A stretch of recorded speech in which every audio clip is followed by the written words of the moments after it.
Hello good morning everyone. Welcome to JL Jharkhand times Jharkhand number one YouTube study channel. दोस्तों आज है 2 दिसंबर और हम लोग यहाँ पर आज 2 दिसंबर के झारखंड के महत्वपूर्ण करंट अफेयर के क्वेश्चंस देखने वाले हैं। तो दोस्तों अगर आप जेएल झारखंड लैब चैनल में अगर नए हैं तो सबसे पहले चैनल को जरूर सब्सक्राइब कर लीजिए और साथ ही जो बेल आइकन बना हुआ है उसको प्रेस कर लीजिए ताकि आगे का जो भी अपडेट्स अगर वीडियो आएगी नोटिफिकेशन सबसे पहले आपको यहाँ पर मिल जाया करेगी। तो दोस्तों चैनल को जरूर सब्सक्राइब कर लीजिए और दोस्तों पीडीएफ के लिए आप हमारा टेलीग्राम ग्रुप ज्वाइन कर लीजिए। वीडियो के नीचे आपको डिस्क्रिप्शन में लिंक मिल जाएगी, आप वहां पर क्लिक कर हमारा टेलीग्राम ग्रुप ज्वाइन कर सकते हैं।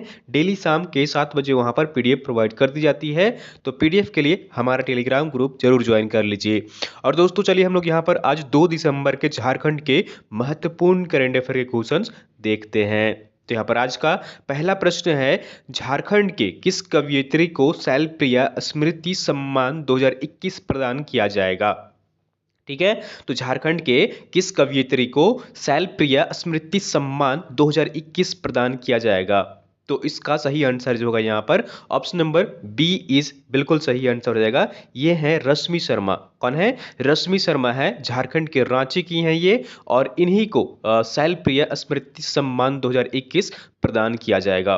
पिछले वर्ष जो है वो किन्हें प्रदान किया गया था? वंदना टेटे को प्रदान किया गया था। किनको प्रदान किया गया था पिछले वर्ष? वंदना टेटे को। तो ये भी आप याद रखिएगा। और इस वर्ष 2021 में किन्हें प्रदान किया गया है? तो रश्मि शर्मा को प्रदान किया गया है। चलिए हम लोग यहाँ पर सारे डिटेल्स में इनके बारे में यहाँ पर देख लेते हैं फैक्ट्स यहाँ पर। तो सबसे पहले यहाँ पर देख लीजिए, झारखंड की वरिष्ठ कवयित्री रश्मि शर्मा को शैलप्रिया स्मृति सम्मान 2021 प्रदान किया जाएगा। उन्हें सम्मान स्वरूप 15,000 रुपये की राशि दी जाएगी और मान पत्र दिया जाएगा। मूलतः झारखंड क्षेत्र और जनजातीय समाज के अनुभवों को प्राथमिकता देने वाली स्त्री लेखन के लिए दिया जाने वाला यह सम्मान अब तक निर्मला पुतुल, नीलेश रघुवंशी, अनीता रश्मि, अनीता शर्मा और वंदना टेटे को दिया जा चुका है। ठीक है, तो अभी तक इन सभी को दिया जा चुका है। और रश्मि शर्मा द्वारा 3 नए काव्य संग्रह, नदी को सोचने दो, मन हुआ पलाश और वक्त की अलगनी, ये 3 इनके काव्य संग्रह हैं जो इनके द्वारा लिखा गया है। इनकी प्रथम प्रथम जो कहानी संग्रह थी वो थी बंद कोठरी का दरवाजा। ठीक है, इनकी जो प्रथम कहानी संग्रह थी वो थी बंद कोठरी का दरवाजा, और कविता संग्रह जो थी वो धूप के रंग। तो वर्ष 2013 में इन्हें CSTS national scholarship media fellowship प्रदान किया गया था और इन्हें सूरज प्रकाश मारवा साहित्य रत्न अवार्ड से भी सम्मानित किया जा चुका है। तो यही हैं रश्मि शर्मा, जिनको कि शैलप्रिया स्मृति सम्मान 2021 प्रदान किया जाएगा। तो ऑप्शन नंबर बी इज बिल्कुल सही आंसर हो जाएगा। चलिए अगले प्रश्न की ओर चलते हैं और अगला प्रश्न है यहाँ पर, सोशल रिस्पॉन्सिबिलिटी एक्सीलेंस अवार्ड 2021 से किसे सम्मानित किया जाएगा? ठीक है, सोशल रिस्पॉन्सिबिलिटी एक्सीलेंस अवार्ड 2021 से किसे सम्मानित किया जाएगा? तो इसका सही आंसर जो होगा यहाँ पर ऑप्शन नंबर ए इज बिल्कुल सही आंसर हो जाएगा। श्री संजय हैं, जिनको कि सोशल रिस्पॉन्सिबिलिटी एक्सीलेंस अवार्ड 2021 प्रदान किया जाएगा। तो ऑप्शन नंबर ए इज बिल्कुल सही आंसर हो जाएगा। और ये CCL के चीफ मैनेजर हैं। ठीक है, CCL के चीफ मैनेजर हैं और इन्हीं को सोशल रिस्पॉन्सिबिलिटी एक्सीलेंस अवार्ड 2021 प्रदान किया जाएगा। चलिए हम लोग यहाँ पर पूरे डिटेल्स में देख लेते हैं। तो CCL के चीफ मैनेजर संजय को सोशल रिस्पॉन्सिबिलिटी एक्सीलेंस अवार्ड 2021 प्रदान किया जाएगा। नई दिल्ली में 10 दिसंबर को आयोजित कार्यक्रम में यह पुरस्कार उन्हें प्रदान किया जाएगा। समारोह का आयोजन दिल्ली के कॉन्स्टिट्यूशन क्लब में आयोजित की जाएगी। समारोह का जो आयोजन है वो कौन कर रहा है? तो ह्यूमन राइट यूनियन कर रहा है और इसका जो मुख्यालय है वो कहाँ पर है? UK में है। ठीक है, तो यहाँ पर देख लीजिए, श्री संजय को मानवीय मूल्यों से जुड़े कार्यों के लिए यह सम्मान दिया जा रहा है और यही है यहाँ पर CCL के चीफ मैनेजर श्री संजय।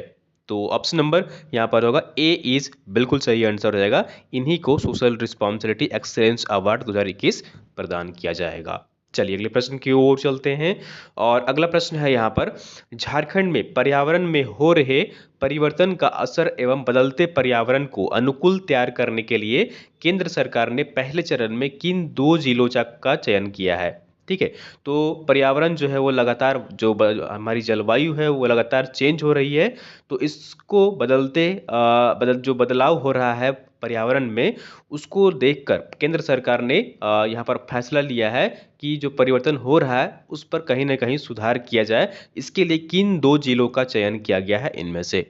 तो इसका सही आंसर जो होगा यहाँ पर ऑप्शन नंबर सी इज बिल्कुल सही आंसर रहेगा, रामगढ़ और जामताड़ा जिले को। किस जिले को? रामगढ़ और जामताड़ा जिले का चयन किया गया है। तो ऑप्शन नंबर सी इज बिल्कुल सही आंसर हो जाएगा। चलिए हम लोग यहाँ पर पूरे डिटेल्स में समझ लेते हैं कि आखिर इसमें कहीं क्या जा रहा है। तो झारखंड में पर्यावरण में हो रहे परिवर्तन का असर कई गांवों पर पड़ा है। ऐसे गांव को बदलते पर्यावरण अनुकूल तैयार करने के लिए योजना बनाई गई है। वन विभाग ऐसे गांव को चिन्हित कर विकास की योजना चला रहा है। पहले चरण में रामगढ़ जिले के पतरातू और जामताड़ा के नारायणपुर में यह योजना चलाई जा रही है। ठीक है, याद रखिएगा, रामगढ़ जिले के पतरातू और जामताड़ा के नारायणपुर में यह योजना चलाई जा रही है और दोनों प्रखंड के लगभग 48 गांव का चयन इसके लिए किया गया है। इस पर करीब 24 करोड़ रुपए खर्च किया जाना है और यह राशि जो है वो कौन उपलब्ध करा रही है? तो भारत सरकार उपलब्ध करा रही है। तो ऑप्शन नंबर सी इज बिल्कुल सही आंसर हो जाएगा। चलिए अगले प्रश्न की ओर चलते हैं और अगला प्रश्न है यहाँ पर, घर बंधु पत्रिका के प्रकाशन के कितने वर्ष पूरे हो गए हैं? ठीक है, इसकी स्थापना जो हुई थी घर बंधु पत्रिका की, वो वर्ष यहाँ पर देख लीजिए, वो वर्ष 1872। ठीक है, वो 1 दिसंबर 1872 ईस्वी में इसकी स्थापना हुई थी। ठीक है, तो अब यहाँ पर कितने वर्ष पूरे हो गए हैं घर बंधु पत्रिका के? तो ये हो गए हैं अब पूरे 149 वर्ष। कितने वर्ष? 149 वर्ष प्रकाशन के हो गए हैं घर बंधु पत्रिका की। तो ऑप्शन नंबर सी इज बिल्कुल सही आंसर हो जाएगा। चलिए अगले पूरी डिटेल्स में हम लोग यहाँ पर देख लेते हैं। तो GEL चर्च की पत्रिका घर बंधु के प्रकाशन के 149 साल हो गए हैं। ठीक है, 1 दिसंबर को 149 साल पूरा हो गया है। 1872 ईस्वी में GEL प्रेस की स्थापना हुई थी, जिसके बाद इसका प्रकाशन शुरू हुआ था। इसमें धार्मिक, सामाजिक, लेख समाचार के साथ में देश विदेश की खबरें, स्थानीय समाचार, रिजल्ट वगैरह भी छपते थे। इसके आवरण पर लिखा होता था कि यह चुटिया नागपुर की मंडलियों के लिए है। वर्ष 1923 तक यह पत्रिका पाक्षिक थी, यानी कि जो है वो डेली आती थी, लेकिन उसके बाद वर्ष 1924 में इसे मासिक कर दिया गया है, यानी कि महीने में एक बार ये आती थी। इसकी प्रतियां जो है वो हिंदी भाषी क्षेत्र के अतिरिक्त पश्चिम बंगाल, असम, चेन्नई, केरल, अंडमान आदि जगहों पर जो है वो पहुंचाई जाती है, या बोलिए कि वहां पर भी छपती है। तो ये है घर बंधु पत्रिका और इसी को अब यहाँ पर प्रिंट होते हुए 149 साल हो गए हैं। ठीक है, चलिए अगले प्रश्न की ओर चलते हैं और अगला प्रश्न है यहाँ पर, जयश्री इंदवार निम्नलिखित में से किससे संबंध रखती है? जयश्री इंदवार निम्नलिखित में से किस क्षेत्र से संबंध रखती है? तो इसका सही आंसर जो होगा यहाँ पर ऑप्शन नंबर ए इज बिल्कुल सही आंसर रहेगा। ये सोहराई आर्टिस्ट हैं। ठीक है, याद रखिएगा, सोहराई आर्टिस्ट हैं जयश्री इंदवार। तो ऑप्शन नंबर ए इज बिल्कुल सही आंसर हो जाएगा। ये चर्चा में क्यों है, चलिए हम लोग यहाँ पर पूरी डिटेल्स में देख लेते हैं।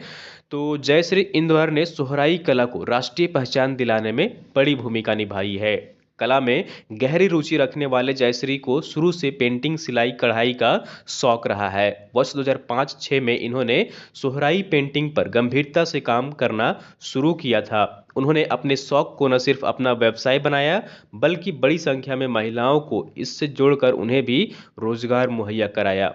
विश्व में उन्होंने इस पेंटिंग को एक नई पहचान दिलाई है। इनकी संस्था है एक स्तंभ और इससे जुड़कर महिलाएं जो हैं बड़े पैमाने पर काम कर रही हैं। ठीक है, तो जयश्री इंदवार हैं और ये एक सोहराई आर्टिस्ट है। ठीक है, इन्होंने जो सोहराई आर्टिस्ट को है, उन्होंने सोहराई कला को जो है वो विश्व पटल पर ले जाने का काम किया है। तो ऑप्शन नंबर ए इज बिल्कुल सही आंसर हो जाएगा। अगला प्रश्न है यहाँ पर गिद्ध की। ठीक है, यहाँ पर होगा जो वो गिद्ध की होगी। ठीक है, गिद्ध की लुप्त प्राय प्रजाति जिप्स बेंगालेंसिस झारखंड के किस जिले में पाई गई है? ठीक है, तो एक गिद्ध है और ये लुप्त प्राय प्रजाति है, बहुत कम संख्या में देखने को मिलती है। तो ये जो प्रजाति है उसका नाम है जिप्स बेंगालेंसिस। ठीक है, इस प्रजाति का नाम क्या है? जिप्स बेंगालेंसिस, और ये झारखंड के किस जिले में पाई गई है या देखी गई है? तो इसका सही आंसर जो होगा यहाँ पर ऑप्शन नंबर बी इज बिल्कुल सही आंसर रहेगा। पश्चिम सिंहभूम में ये जो है वो पाई गई है या देखी गई है। तो ऑप्शन नंबर बी इज बिल्कुल सही आंसर हो जाएगा। ठीक है, तो गिद्ध की जो लुप्त प्राय प्रजाति है जिप्स बेंगालेंसिस, वो कहाँ पर पाई गई है? पश्चिम सिंहभूम जिले में पाई गई है। चलिए हम लोग यहाँ पर पूरे डिटेल्स में इस लुप्त प्राय गिद्ध प्रजाति के बारे में यहाँ पर देख लेते हैं। तो गिद्ध की लुप्त प्राय प्रजाति सफेद पीठ वाला जिप्स बेंगालेंसिस कोल्हान के जंगलों में पाया गया है। ठीक है, कहाँ पर पाया गया है? कोल्हान के जंगलों में पाया गया है। पश्चिमी सिंहभूम के खूट पानी स्थित लोहरदा गांव के पास एक पेड़ पर 12 से 14 की संख्या में जिप्स बेंगालेंसिस प्रजाति की गिद्ध नजर आए हैं। दुम वाला गिद्ध दुनिया का पुराना गिद्ध है। यह यूरोपियन ग्रीफन का संबंधी है। एक समय में यह अफ्रीका में सफेद पीठ वाले गिद्ध का करीबी समझा जाता था। इसे पूर्वी सफेद पीठ वाला गिद्ध भी कहा जाता है। हाल ही में सर्वे के मुताबिक जिप्स बेंगालेंसिस प्रजाति के करीब 248 गिद्ध सिर्फ हजारीबाग क्षेत्र में हैं। करीब 2 दशक के बाद कोल्हान के जंगल में नजर आए हैं। ठीक है, तो बहुत दिनों के बाद यहाँ पर कोल्हान के जंगल में नजर आए हैं जिप्स बेंगालेंसिस, जो कि गिद्ध की एक लुप्त प्राय प्रजाति है। तो यहाँ पर पिक्चर में देख पा रहे हैं कि पेड़ पर बैठे हुए हैं गिद्ध और यहीं पर पाए गए हैं। कहाँ पर? तो कोल्हान के जंगल में। और कोल्हान जंगल कहाँ पर है? तो ये पश्चिम सिंहभूम में है। तो ऑप्शन नंबर यहाँ पर जो होगा बी इज बिल्कुल सही आंसर हो जाएगा। चलिए अगले प्रश्न की ओर चलते हैं और आंसर ऑफ द डे है यहाँ पर। कल जो है आपसे वीडियो में पूछा गया था, पिछले वीडियो में प्रश्न, उसका सही आंसर हम लोग यहाँ पर देख लेते हैं। तो प्रश्न पूछा गया था आपसे कि हाल ही में नीति आयोग द्वारा जारी सस्टेनेबल डेवलपमेंट गोल रिपोर्ट में झारखंड कितने नंबर पर रहा है? तो नीति आयोग द्वारा अगस्त माह में रिपोर्ट जारी की गई थी, सस्टेनेबल डेवलपमेंट गोल रिपोर्ट। इसमें झारखंड कितने नंबर पर रहा था?